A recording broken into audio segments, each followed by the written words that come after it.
नमस्कार बंधू भगिनींनो, शहीद भगतसिंग यांच्या जीवन कार्याचा आढावा आपण या व्हिडिओच्या माध्यमातून घेणार आहोत। जे देशासाठी लढले ते अमर हुतात्मे झाले असं आपल्या एका कवीनं म्हटलेलं आहे। आणि अशाच एका अमर हुतात्म्यांच्या पैकी एक महत्त्वाचा हुतात्मा असलेले शहीद भगतसिंग होत, ज्यांच्या विचारांना व कार्याला मी सुरुवातीलाच मनपूर्वक अभिवादन करतो आणि रामकृष्ण बदने या यूट्यूब चॅनलवरती आपल्या सर्वांचं मनपूर्वक स्वागत करतो। भारत मातेला इंग्रजांच्या गुलामगिरीतनं मुक्त करण्यासाठी अनेक नरवीरांनी शूरवीरांनी आपले प्राण पणाला लावलेले आहेत आणि हे करण्यासाठी कित्येकांनी आपल्या घरावरती तुळशीपत्र ठेवलं आणि स्वातंत्र्य वेदीवरती आपलं जीवन शहीद केलेलं आहे, कुर्बान केलेलं आहे। त्यापैकीतलेच खऱ्या अर्थानं क्रांतिकारी म्हणून ज्यांच्याकडे पाहता येईल असे शहीद भगतसिंग होत। त्यांचा जन्म 28 सप्टेंबर 1907 रोजी पंजाबमधील ब्यालपूर जिल्ह्यातील बंगा किंवा काही ठिकाणी बागा असा उल्लेख आलेला आहे। तर त्या गावामध्ये वडील सरदार किशनसिंग संधू व आई विद्यावती यांच्या पोटी झाला। भगतसिंगाच्या घरात राजकीय व सामाजिक परंपरा अगोदरपासूनच राहिलेली आहे। त्यांचे चुलते अजित सिंग हे लाला लजपतराय यांचे स्वातंत्र्य संग्रामातील सहकारी राहिलेले आहेत। 1907 मध्ये पंजाबमध्ये जो शेतकऱ्यांचा चळवळ झालेली होती, तर त्या शेतकऱ्यांच्या चळवळीचे नेते भगतसिंगांचे चुलते अजित सिंग होते। भारतीय स्वातंत्र्य संग्रामामध्ये त्यांच्या परिवारातील अनेक सदस्यांनी सहभाग नोंदवलेला आहे। म्हणूनच मला हे सांगायचं आहे की भगतसिंगांच्याकडे देशसेवा समाजसेवा करण्याची परंपरा राहिलेली आहे।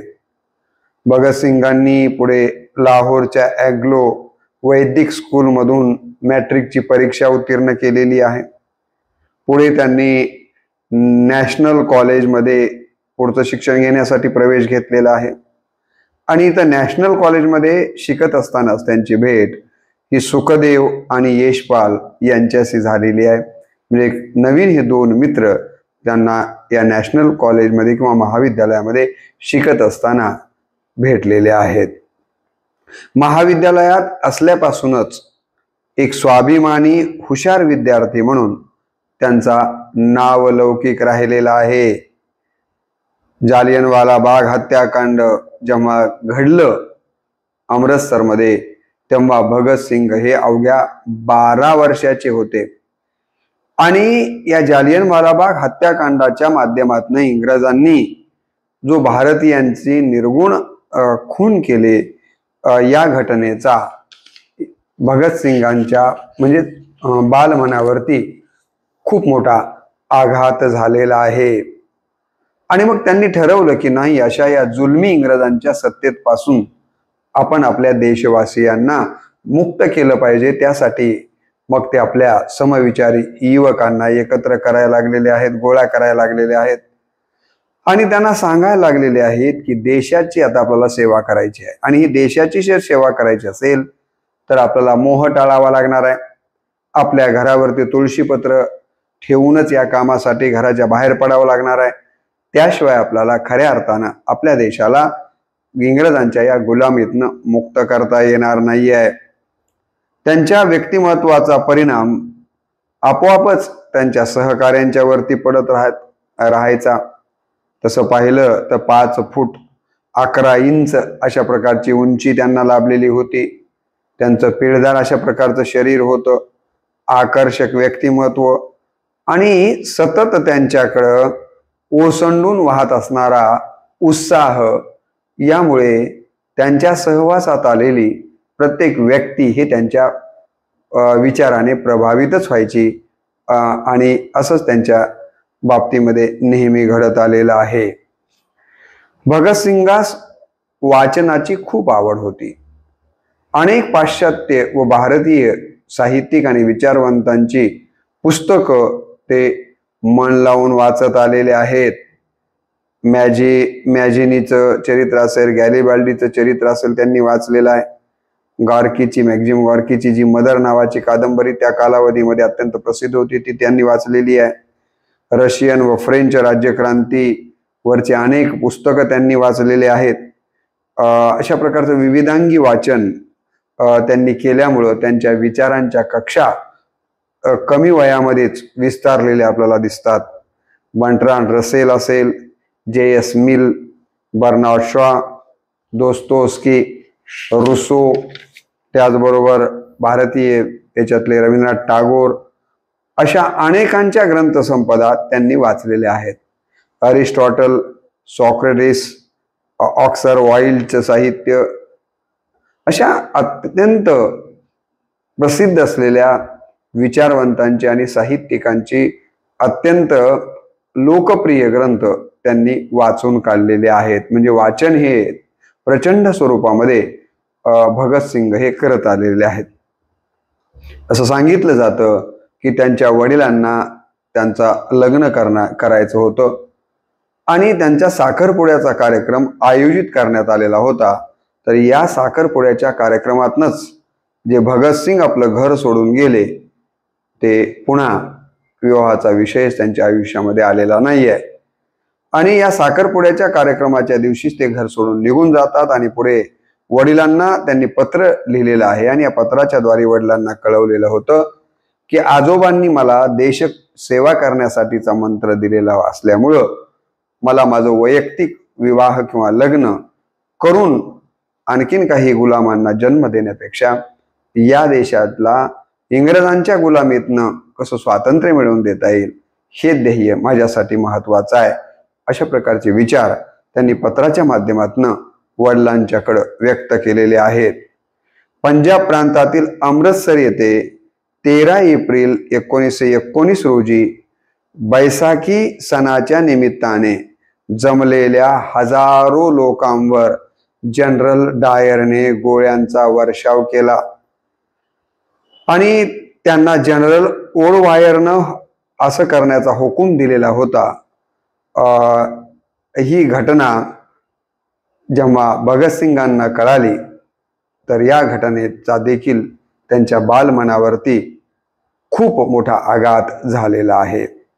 आणि मग या घटनेनंतर ते जालियनवाला बागेमध्ये जातात आणि रक्तानं माखलेली तिथली जी काही माती आहे ती माती मुठीमध्ये घेतात, कपाळाला लावतात आणि प्रतिज्ञा करतात की माझ्या देश बांधवावर जो इंग्रजांनी अमानुष प्रकारचा अन्याय चालवलेला आहे, अत्याचार चालवलेला आहे, अनेकांना या इंग्रजांनी मारलेला आहे, त्या इंग्रजांना माझ्या देशातून हाकलून लावीन व माझ्या रक्ताच्या शेवटच्या थेंबापर्यंत झुंजत राहीन. अशा प्रकारची प्रतिज्ञा त्यांनी जालियनवाला बाग इथे जाऊन ती रक्त मिसळलेली जी काही माती आहे ती आपल्या कपाळाला लावली, मुठीमध्ये घेऊन, अशी एका अर्थानं भीष्म प्रतिज्ञा भगतसिंगांनी केलेली आहे. आणि ही प्रतिज्ञा इतक्या कमी वयात करताना पाहिलं की आपल्याला छत्रपती शिवरायांनी स्वराज्यासाठीची घेतलेली शपथ आठवल्याशिवाय राहत नाहीये. ही शपथ घेतली तेव्हा त्यांचं वय केवळ 14 ते 15 वर्षाचं आहे. आता हे काही वय देशासाठी इतका मोठा त्याग करण्यासाठीच शपथ घ्यायचं असतं का? अलीकडच्या पिढीला तर देश आणि काही आपण केलं पाहिजे ही भूमिकाच आता मावळत चाललेली अशी स्थिती आपण पाहतो आहोत. परंतु एक काळ असा भगतसिंगांचाही आहे की ज्या काळात 14 ते 15व्या वर्षात मध्ये भगतसिंग म्हणतात की माझ्या रक्ताच्या शेवटच्या थेंबापर्यंत मी या इंग्रजांना या देशातून हकलून देण्यासाठी आणि भारतीयांना स्वातंत्र्य मिळवून देण्यासाठीच प्रयत्न करेन, अशी एक अर्थानं प्रतिज्ञाच त्यांनी त्यावेळेला केलेली आहे. आणि म्हणून खरं तर पाहिलं तर आपण त्यांचं चरित्र पाहिल्यानंतर लक्षात येते की हाडाचे क्रांतिकारक म्हणून आपल्याला भगतसिंगांचा उल्लेख करावा लागतो. त्यांनी कोर्टात देखील खटला चालू असताना अजिबात इंग्रज अधिकाऱ्यांना, न्यायाधीशांना घाबरलेले नाही आहेत. तिथे ते इन्कलाब जिंदाबाद, क्रांती चिरायू हो, साम्राज्यवाद मुर्दाबाद अशा घोषणा ते आणि त्यांचे साथी देत राहिलेले आहेत. म्हणजे स्वातंत्र्याच्या पुढे त्यांना स्वतःच्या वर याचे काय विपरीत परिणाम होतील असा विचार त्यांनी केलेला नाही आहे. सरफरोशी की तमन्ना अब हमारे दिल में है या प्रकारचे गीत देखील ते सतत गुणगुणत राहिलेले आहेत. आणि एकच त्यांचं ध्येय आहे की इंग्रजांच्या गुलामगिरीतनं भारतीयांना मुक्त करणं. तरुणांच्या मध्ये उघड उघड काम करणारी एखादी क्रांतिकारी संघटना निर्माण करावी अशा प्रकारचा विचार ते करतात. आणि त्यांच्या सोबतीला भगवती चरण हा त्यांचा मित्र आहे. आणि त्यातूनच दोघांनी मिळून एक तरुणांची देशाला स्वातंत्र्य मिळवून देणारी क्रांतिकारी संघटना निर्माण केली, जिचं नाव आहे नवजीवन भारत सभा. याची स्थापना त्यांनी केलेली आहे. याचं मुख्य ध्येय होतं संपूर्ण स्वातंत्र्य, आपल्या देशाला संपूर्ण स्वातंत्र्य प्राप्त करून देणं, हाच याच्या पाठीमागचा मुख्य उद्देश होता. यामध्ये यशपाल, चंद्रशेखर व रामप्रसाद यांनी देखील भाग घेतलेला आहे. 1928 ला इंग्रज सरकार सेंट्रल असेंब्लीमध्ये, काय घटना आहे बघा, 1928 ची घटना आहे. इंग्रज सरकारनं सेंट्रल असेंब्लीमध्ये 2 बिलं आणण्याचं ठरवलेलं होतं. पब्लिक सेफ्टी बिल व ट्रेड डिस्प्यूट्स बिल अशी सरकारला आपली स्वतःची अनिर्बंध सत्ता देणारी 2 विधेयक मांडायची होती. आणि या विधेयकामुळे काय होणार होतं तर नागरिकांचं स्वातंत्र्य आणि जे काही त्या काळातले गिरणी कामगार मोठ्या प्रमाणावर होते, त्यांना जे काही इंग्रजांच्या विरोधामध्ये लढे देता येणार होते त्याच्यावरती देखील बंधन या 2 विधेयकांच्यामुळे येणार होते. एका अर्थानं भारतीय लोकांच्या स्वातंत्र्याच्या वरती गदा येणार होता या 2 विधेयकांच्यामुळं. आणि ही जेव्हा घोषणा झाली तेव्हा भारतामध्ये या विधेयकाच्या विरोधामध्ये देखील मोठ्या प्रमाणामध्ये असंतोष पसरलेला आपल्याला दिसून येतो.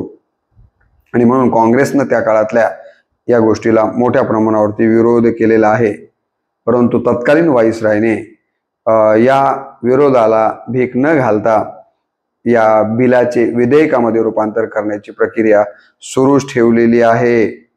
आणि हे जेव्हा भगतसिंग आणि त्यांच्या सहकाऱ्यांना समजतं तेव्हा ते ठरवतात की नाही, आपण काय करूया तर याच्या विरोधामध्ये हिंसक निदर्शनं करूया.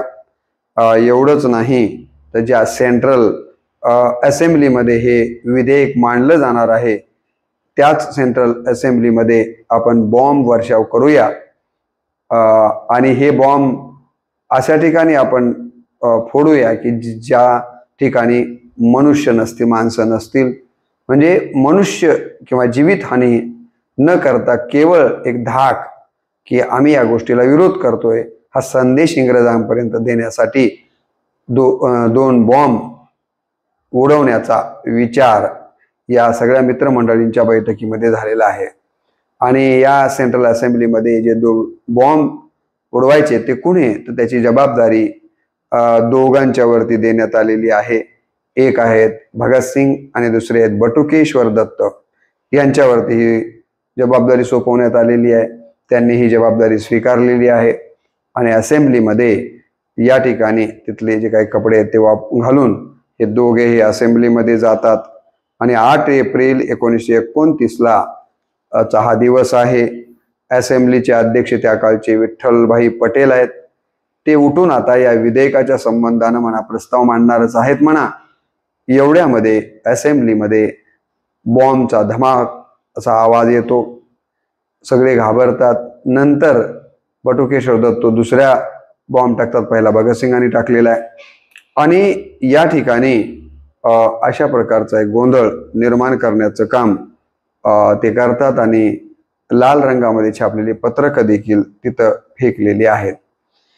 आणि मग या अवस्थेमध्ये कोण केलं हे शोधाशोध सुरू होते. आणि त्यामध्ये भगतसिंगांना आणि बटुकेश्वर दत्त या दोघांनाही पकडण्यात आलेलं आहे. जेव्हा त्यांना पकडलं तेव्हा त्यांनी काढलेले उद्गार देखील अत्यंत महत्वाचे. ते म्हणाले की माझ्या देशाबद्दलचे माझे कर्तव्य मी केले आहे.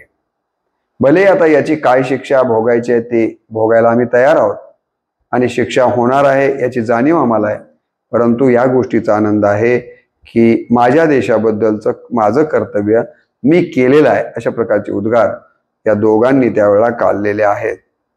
आणि त्याच वेळेला त्यांना पकडल्याच्या नंतर क्रांती चिराई हो, इन्कलाब जिंदाबाद, साम्राज्यशाही मुर्दाबाद अशा प्रकारच्या घोषणाही दिलेल्या आहेत. पुढे त्यांना 7 मे 1929ला त्यांच्यावरती बॉम्ब खटला सुरू केला जातो. सुरुवातीला या दोघांना जन्मठेप व काळ्या पाण्याची शिक्षा होते आणि शिक्षा झाल्याच्या नंतर देखील ते इन्कलाब जिंदाबाद, साम्राज्यशाही मुर्दाबाद या प्रकारच्या घोषणा देताना दिसून येतात. भगतसिंगांचा सँड्रेस खुनाशी या ठिकाणी इंग्रज अधिकारी संबंध जोडतात आणि या ठिकाणी पोलीस, परंतु खरोखर त्यांनी मारले की हा कबुली जवाब घेण्यासाठी भगतसिंगांना नानाविध प्रकारचे त्रास देतात, परंतु भगतसिंग याबद्दल कुठला शब्द वापरत नाही आहेत, परंतु त्यांच्या सोबतच्यांना मात्र वधवून घेतलं जातं आणि त्यामुळं या ठिकाणी भगतसिंगांच्यावरती शिक्षा किंवा आरोप सिद्ध केले जातात. सांगितलं जातं की आपण सँड्रेसचा खून केलेला आहे, ब्रिटिश सत्ता उलटवून पाडण्यासाठीचं कट रचलेलं आहे, अशा प्रकारचे त्यांच्यावरती आरोप करण्यात आले. लाहोर या ठिकाणी या संबंधानं खटला सुरू झाला आणि अशा वेळेला भगतसिंगांना असं वाटलं की आपले सहकारी या घटनेमुळं नाराज होतील, म्हणून ते आपल्या सहकाऱ्यांना सांगतात की काही हरकत नाही आहे, आपण देशासाठी हे कर्तव्य पार पाडलेलं आहे आणि म्हणून याचं काही खेद मानण्याचं कारण नाही आहे. जेव्हा त्यांना कैद केलं गेलं भगतसिंगाला, तेव्हा त्यांनी राजकीय कैद्यांना आणि गुन्हेगारांना सारखीच वागणूक इंग्रज सरकार त्यावेळेला देत होतं. ही गोष्ट भगतसिंगांना आवडलेली नाही आहे आणि म्हणून त्यांनी इंग्रज सरकारकडे मागणी केली की गुन्हेगारांना आणि राजकीय कैद्यांना वेगवेगळ्या प्रकारची वागणूक दिली पाहिजे, कारण राजकीय कैदे हे काही गुन्हेगार नाही आहेत. आणि यासाठी त्यांनी जवळपास 63 दिवसाचं उपोषण या ठिकाणी हा न्याय मागण्यासाठी केलेला आहे भगतसिंगांनी. आणि शेवटी इंग्रजांना मान्य करावं लागलं की ठीक आहे, आम्ही गुन्हेगारांना वेगळ्या पद्धतीची वागणूक देऊ आणि राजकीय कैद्यांना वेगळ्या प्रकारची वागणूक देऊ. अशा प्रकारचा पुन्हा त्या मागण्या मान्यही झालेल्या आहेत. हा खटला लाहोरचा जो आहे तो 5 महिने चाललेला आहे आणि शेवटी भगतसिंग, सुखदेव आणि राजगुरू या तिघांना फाशी देण्याचा निर्णय त्या ठिकाणी घेतला जातो.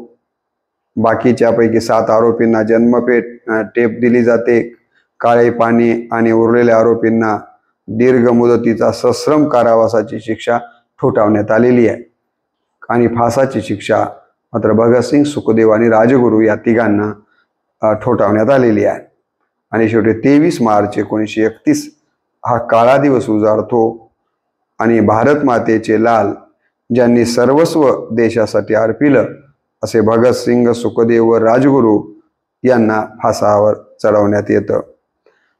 त्यावेळेला देखील ते अगदी हसत हसत फासावरती गेलेले आहेत.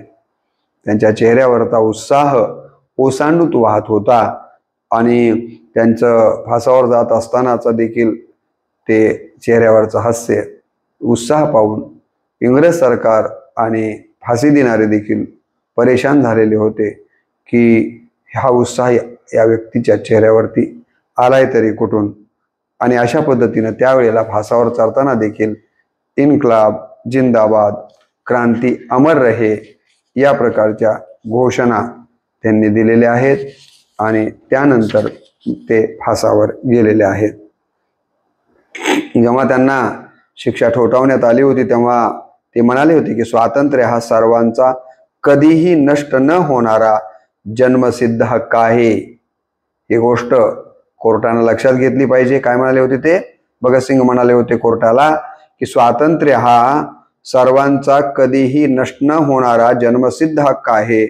क्रांतीच्या आगमनाची आम्ही वाट पाहत आहोत. अशा प्रकारचं निर्भयपणे उत्तर किंवा प्रश्न त्यांनी केलेला होता. भगतसिंगांनी विविध वैचारिक लेख जेलमध्ये असताना लिहिलेले आहेत.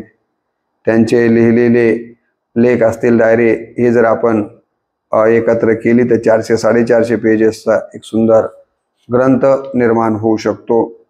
खरं तर ते जेव्हा कारागृहामध्ये होते तेव्हा त्यांनी साम्राज्यवादाचा आदर्श, मृत्यूचे द्वार, आत्मचरित्र आणि भारतातील क्रांतिकारक आंदोलन या 4 पुस्तकांची हस्तलिखित लिहून ठेवलेली होती, परंतु नंतर ती हस्तलिखित गहाळ झाली. खरंच जर ही 4 पुस्तकांची हस्तलिखित प्राप्त झाली असती तर भगतसिंगांचं लेखक म्हणून व विचारवंत म्हणून त्यांनी मांडलेले विचार आपल्याला अत्यंत महत्त्वाचे दिशादर्शक ठरले असते.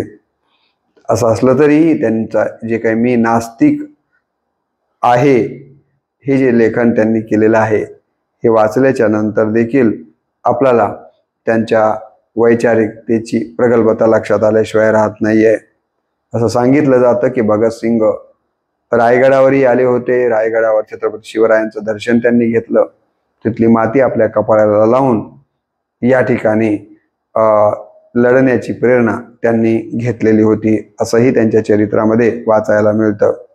भगतसिंग उत्तम वक्ते होते, उत्तम लेखक होते, उत्तम पत्रकार होते, संपादक म्हणून देखील त्यांनी अनेक वृत्तपत्रांच्या मध्ये काम केलेलं आपल्याला दिसून येतं.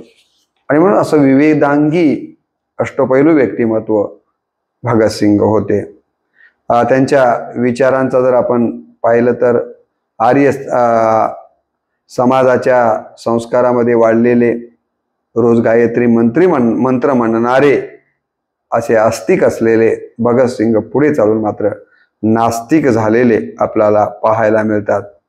भगतसिंग हे नास्तिक होते, निरेश्वरवादी होते.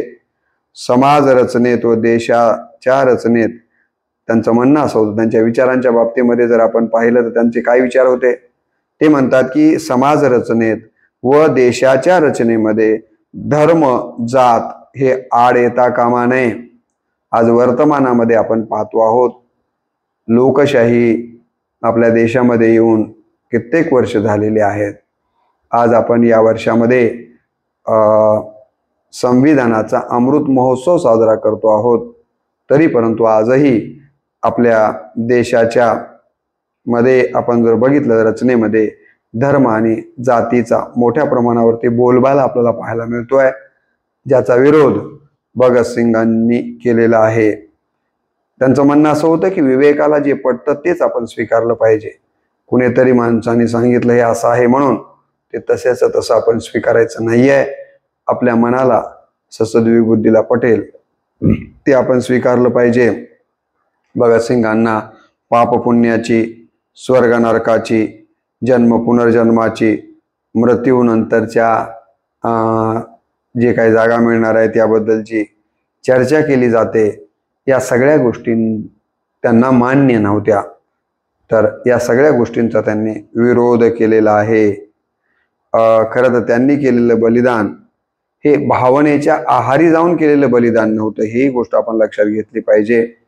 त्यांनी अत्यंत प्रेरक पद्धतीनं, ध्येय डोळ्यासमोर ठेवून अभ्यासपूर्ण पद्धतीनं या ठिकाणी हे बलिदान दिलेलं होतं, हेही लक्षात घेणं गरजेचं आहे. भगतसिंगांनी गांधींच्या बद्दलचं आपल्याला स्वतंत्रपणे मांडणी करता येईल. असं म्हणतात की भगतसिंगांची आणि अतिकांची सुटका इंग्रजांच्याकडनं व्हावी अशी विनंती महात्मा गांधींच्याकडे करण्यात आलेली होती. परंतु महात्मा गांधींनी भगतसिंगाला सोडण्याबद्दलची मागणी केली असंही काही ठिकाणी सांगितलं जातं, परंतु ते काही इंग्रज सरकारने मान्य केलेलं नाही आहे असाही एक विचार येतो. काही जणांचं म्हणणं असं की गांधींनी अशा प्रकारची मागणी केली नाही आणि केली असती तर भगतसिंग हे फासावर जाता वाचले असते, अशाही प्रकारचा एक प्रघात सांगितला जातो. आपण जर बघितलं तर भगतसिंगांचा हे जीवनचरित्र अनेकांना प्रेरणा देऊन गेलेलं आहे. देशामध्ये पुन्हा जो इंग्रजांच्या विरोधामध्ये वणवा पेटला, त्याचं कारणांच्यापैकी एक कारण होतं भगतसिंगांना दिली गेलेली इंग्रजांची फाशी. आणि तेच भगतसिंगांना अपेक्षित होतं की मी एकटा जरी फासावर गेलो तरी माझ्या फासावर जाण्यामुळे अनेकांना प्रेरणा क्रांतीची मिळावी आणि त्यांनी इंग्रजांच्या विरोधामध्ये या ठिकाणी लढावं, अशी एक लढण्याची प्रेरणा भारतीयांच्या मनात निर्माण व्हावी, हाही त्यांच्या मनात असलेला विचार होता. ही गोष्ट आपण लक्षात घेतली पाहिजे. भगतसिंगांनी स्वतः काही ग्रंथ त्यांना लिहिता आले नाहीत, परंतु ग्रंथ संपदा निर्माण व्हावी एवढं मोठं कार्य त्यांनी केलं. त्यांच्यावरती आज अनेक ग्रंथ उपलब्ध आहेत, त्यांच्यावरती कित्येक सिनेमा निघालेले आहेत. भगतसिंगांच्या नावानं अनेक संस्था कार्यरत असलेल्या देखील आपल्याला या ठिकाणी पाहायला मिळतात. अशा पद्धतीनं भगतसिंग हे क्रांतीचं प्रतीक म्हणून आपल्या देशामध्ये पाहिलं जातं. आणि अशा या भगतसिंगांना आपल्याला माहिती आहे की 23 मार्च 1931ला फासावर चढवण्यात आलं. परंतु उद्या आपल्याला फासावर जाणार आहोत आपण, हे भगतसिंगांना माहीत असल्यामुळे त्यांनी 22 मार्च 1931लाच आपल्या सहकाऱ्यांना पत्र लिहिलं होतं. आणि त्या पत्रामध्ये त्यांनी जे विचार व्यक्त केले होते, हेच पत्र आम्ही BS द्वितीय वर्षाच्या अभ्यासक्रमामध्ये स्वामी रामानंद तीर्थ मराठवाडा विश्वविद्यालयाच्या हिंदीच्या अभ्यासक्रमामध्ये हे पत्र आम्ही मुलांना शिकवत होतो. अत्यंत मरणाच्या एक दिवस अगोदर लिहिलेलं, आपल्या साथींना लिहिलेलं पत्र मला आपल्यासमोर ठेवण्याचा मोह झाल्यामुळेच हे हिंदीतलं जशास तसं पत्र आपल्यासमोर ठेवतो की उद्या फासावर जायचंय अशा मनस्थितीमध्ये भगतसिंग आपल्या सहकाऱ्यांना उद्देशून जे पत्र लिहितात ते खरोखरच आपण लक्षात घ्यावं असं आहे. ते म्हणतात, साथियों, स्वाभाविक है कि जीने की इच्छा मुझ में भी होनी चाहिए. बघा, आपल्या सहकाऱ्यांना काय म्हणतात की जीने की इच्छा मुझ में भी होनी चाहिए, मैं इसे छिपाना नहीं चाहता. कारण माझं वय काही जास्त झालेलं नाही आहे, मला देखील माझ्या मनात जगण्याची इच्छा असली पाहिजे, हे काही लपवून ठेवायची गरज नाही आहे. लेकिन एक शर्त पर जिंदा रह सकता हूँ. परंतु एका शर्तीवरच मी जिवंत राहू शकलो असतो, आणि ती शर्त म्हणजे कि मैं कैद होकर या पाबंद होकर जीना नहीं चाहता. जगायचं तर मग स्वाभिमानानंच जगायचं, आणि स्वाभिमानानं सोडून जर मला एखादा कैदी म्हणून जीवन जगायला संधी मिळणार असेल, बंदी बनवून जर मला जीवन जगण्यासाठीच मुभा मिळत असेल, तर असलं जगणं मला पसंत नाही आहे, असलं जगणं मी मान्य करणारा नाही आहे, अशा प्रकारचं ते पत्रात सांगतात. मेरा नाम हिंदुस्तानी क्रांती का प्रतीक बन चुका है. माझं नाव आता आपल्या देशाच्या स्वातंत्र्याच्या क्रांतीसाठी लढणाऱ्यांच्या पैकीतलं एक नाव. भगतसिंग म्हणजे क्रांती, क्रांती म्हणजे भगतसिंग, असं माझं नाव आता या देशाच्या साठी झालेलं आहे. और क्रांतिकारी दल के आदर्शों और कुर्बानियों ने मुझे बहुत ऊंचा उठाया है. काय म्हणतात की मला यांनी मोठ्या प्रमाणावरती देशवासियांच्या मनामध्ये स्थान निर्माण करून दिलेलं आहे. इतना ऊंचा कि जीवित रहने की स्थिति में इससे ऊंचा मैं हरगिज नहीं हो सकता. मला या देशवासियांनी इतकं काही डोक्यावर घेतलंय, इतकं काही महत्त्व दिलंय की आता मला वाटतं की फासावर न जाता जगण्याचा मोह माझ्या अंतःकरणामध्ये ठेवलो तरी मी इतका भारतीयांच्या मनामध्ये स्थान मिळवू शकणार नाही आहे. एवढं स्थान आज मला मिळवता आलेलं आहे. आज मेरी कमजोरियां जनता के सामने नहीं है. आज माझ्या कमजोरी काय आहेत त्या लोकांच्या समोर नाही आहेत. अगर मैं फांसी से बच गया तो वो जाहिर हो जाएंगी और क्रांति का प्रतीक चिन्ह मध्यम पड़ जाएगा.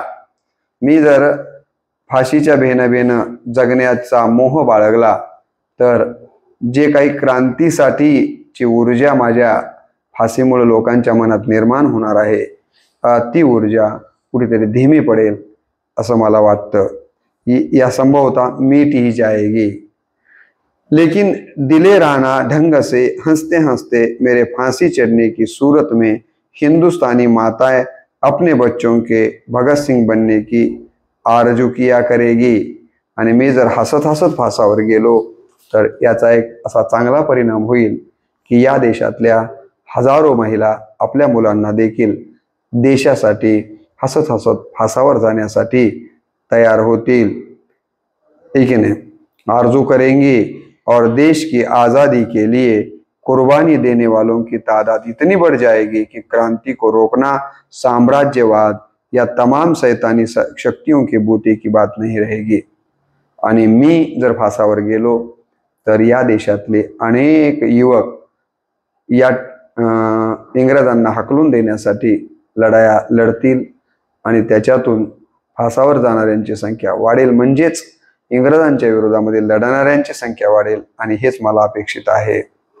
हाँ, एक विचार आज भी मेरे मन में आता है कि देश और मानवता के लिए जो कुछ करने की हसरतें मेरे दिल में थी उनका हजारवां भाग भी पूरा नहीं कर सका। हाँ, एक मात्र गोष्ट खरी आहे की मला मानवतेसाठी आणि या ठिकाणी देशासाठी बरंचसं काही करायचं होतं, परंतु इतक्या कमी वयामध्ये एवढ्या लवकर मी फासावर जातोय, त्यामुळं ठरवलेल्या 1000व्या हिस्स्यातला थोडा सुद्धा हिस्सा मी आता पूर्ण करू शकलेलो नाही आहे, हेही ते मात्र खरंच आहे। अगर स्वतंत्र जिंदा रह सकता तब शायद उन्हें पूरा करने का अवसर मिलता। आणि मी जर फासावर न चढता राहिलो तर निश्चितपणे हे काम मला करता येईल। और अपनी हसरतें पूरी कर सकता, इसके सिवाय मेरे मन में कभी कोई, तो म्हणतात की मला फासावर जाताना वाईट अजिबात वाटत नाहीये, परंतु एका गोष्टीचा विचार येतोय की मी लवकर फासावर गेल्यामुळं मला जे मानवतेसाठी देशासाठी सेवा कार्य करायचं ते मात्र मी करू शकणार नाहीये। फार कमी काम माझं आतापर्यंत झालेलं आहे, बाकीचं काम मला करता येणार नाही याचा शल्य मात्र माझ्या मनात नक्कीच राहील।